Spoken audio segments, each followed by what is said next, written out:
My name is Erica Tiffany, and I'm with Gabriel Hart of Southern Trees Film Group. Now, what? That ain't her name. That is my name. Your name is Erica Smith. Anyway, Erica what? Tiffany is your middle name. Anyway, that is my new name, Erica Tiffany. Now, Gabriel, let's talk about you, because this interview is about you. So tell me about this movie. Well, it's not as long as your name, but it's called Baby Boy. Don't get your hair cut at the Last Dragon Barbershop. This I seen fit for me to stop, and he set me aside, but he was just really setting better things up, Right. for the film. So when I got out 6 months later, it took me a while to get the momentum back going again. Definitely. But by the time I got back going, everything is not even different. It's like I never left. Mm-hmm. Cash came back full swing, and it took us still a while to just finish that because I didn't want to do it the same way financially. I got me someplace to stay and all that, and Right. did some other side projects and did it smarter. You know what I'm saying? And was more responsible about myself as far as my well-being. Taking care, right, definitely. Yeah, and then we finally finished it up. You know what I'm saying? And it was a lot quicker process.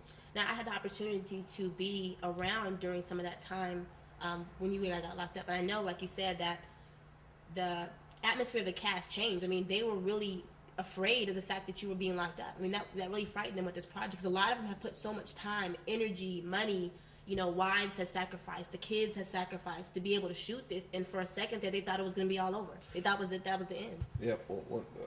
When I did this film, I looked at it like I'd never done a film before, but I didn't look at it like I've never done a film before because I've done other projects before. And when you're naive, you have blind ambition. Mm-hmm. You don't look at the effect of what you're doing and what you're asking people to do, and what effect it has on other people. Right. And I don't have a family. I don't have anybody but myself to look after. So I take that for granted, and I assume that everybody else, thinks like you, thinks like I think. But at the same time, that's bad. But at the same time, that's what keeps things going. That keeps things it keeps me focused. You know what I'm saying? That if I can do it, you should do it. Right. And but at the same time, people do have other lives and families that they have to commitments they have to. Because no one got paid for this project, correct? Yeah, there was no payment, and the production schedule have other lives and families that they have to commitments they have to. Because no one got paid for this project, correct? Yeah, there was no payment, and then the production schedule is a full feature length comedy.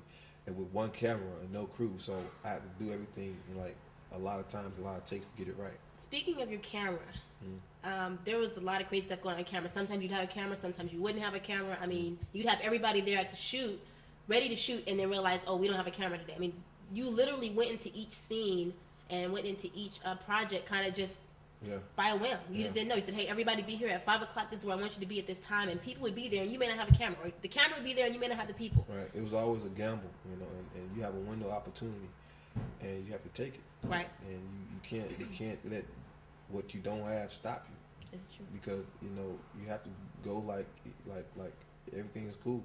And the minute they see you panic, the minute they lose hope, and the minute they lose faith in the project. But if you can just get everybody there, I feel like I can get it done.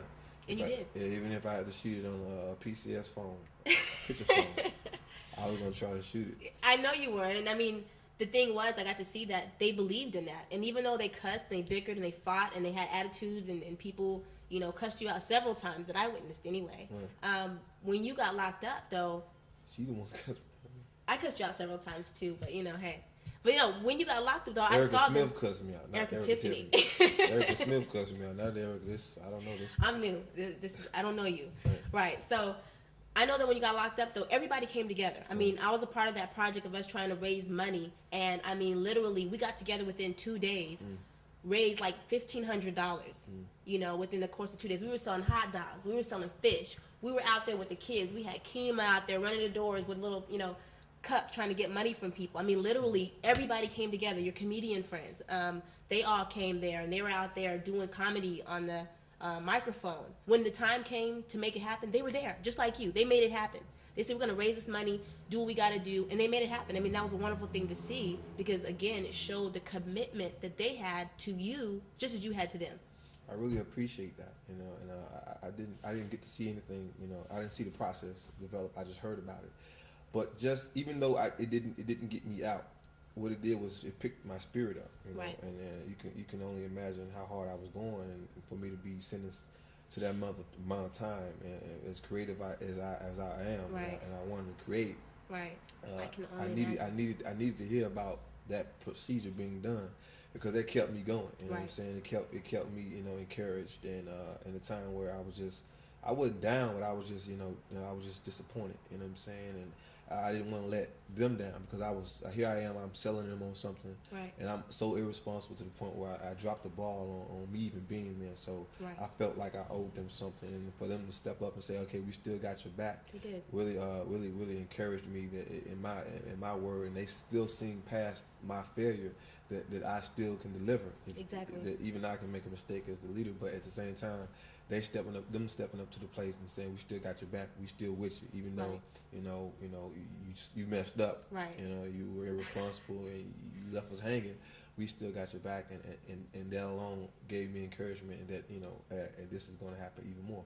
So when I got out, And, it was over. raise money for Gabe awareness. I mean, we were literally telling people that you were sick with cancer. We didn't want to tell them that the director was in jail. We were like, we were giving away autographed copies of. I took one of the posters, I think, and we had made some copies of it. And we were giving autographs that I think we forged. We were all signing your name. Like, this is copies of the director. I heard she was still doing this now to pay your rent. Who told? Who told? I seen it on eBay. Don't tell nobody. I actually have a couple copies of these I'm selling. Get with me. Email me. But no, really, this project was amazing, and to see a lot of it come into fruition, and to see actually this poster even here, it is amazing to me, because it started off so small. I remember actually you working on the cover, because you did all this, correct? Mm-hmm. You designed all this. You're not just the writer, the director, the producer, the editor. It goes... There was nothing that you didn't do, except for acting it. You don't have a part in it, do you? The hardest thing, I'm an actor. I just finished a movie called Coventry Rat. It's going to be in the Sundance Film Festival. Awesome. And I had a pretty good role in that. But that's one of the disciplines that I had to learn. I didn't want this to be a vanity press thing for me. Right. I didn't want people to look at this as Right. It's all about you. It's all about me. You nigga doing everything. Nigga, selling weed in the movie, writing the movie. It kind of reminds me of the Spike Lee movie with Spike Lee, and how he had that scene with him in Malcolm X. Right. So you're watching Malcolm X and you're totally in it, and you don't even realize that Denzel's Malcolm, and then you see Spike Lee there, and it didn't fit. And I often see a lot of directors try to kind of fit themselves into the movie, and unless you're Quentin Tarantino, and you should have been an actor. Right. You're so smart that you can pretty much do anything. Mm-hmm. You can do it, but I know my limitations, and if I could have made this film better by being in it, then I definitely would have jumped in there. You know what I'm saying? And picked up. One of your dreads was in the movie, right? Yeah, one of my dresses in the shot, and I actually I was going to cut it out, but his agent called and raised hell about it. So because they union dread, right? Right, yeah, because they had a whole damn unions. They have a campaign, a Love My Locks campaign that the lock was going to be in, based on exposure from this movie. So I had to keep it in. Speaking of your hair, you've been growing your hair for how long now? About Oh, is it written on one? about this long. It's about 5 years, 10 years of hair. About 7 years. 7 years of hair, and just. I see now a lot of naturals coming back in. You got people with the locks, people with the dreads, people with the afros and natural stuff. But there's still some kind of scrutiny there that is associated with smoking weed and Definitely. Do you deal with that? Oh man, just getting out of jail, man, or being in jail, I got a lot of respect for my locks. People didn't know how to approach me. It's like, are you a Rastafarian? Right. You eat meat. A lot of Wow. people just they don't know about Stereotype. Yeah, so it worked in my favor in negative places. But the flip side of it is in corporate places and stuff like that, it kind of works against me. Right. And you can give them a good impression. Right. It's not how you look. It's just the content of your character and what you're made of. It's hard though, just in Atlanta, because I got out of jail and I went to get a job, man. And I can only imagine. I thought I had, I had the job. I thought I had it. You had the talent anyway. No, I want to get a job. I want to go get a regular job. You with a regular job? I tried to get a job, and because I was. When's the last time you had a job? I hadn't had a job in about 6 years, so I got out of job. When you get out of jail, you be telling yourself, man, I'm gonna get out of job. I'm gonna go pray. I ain't do none of it, but I went to CNN Center and other places, grab applications, because when I walked out of jail, I had nowhere to go really. So Right. I was literally like, okay, I was free, but I was still encased in this situation. Wow.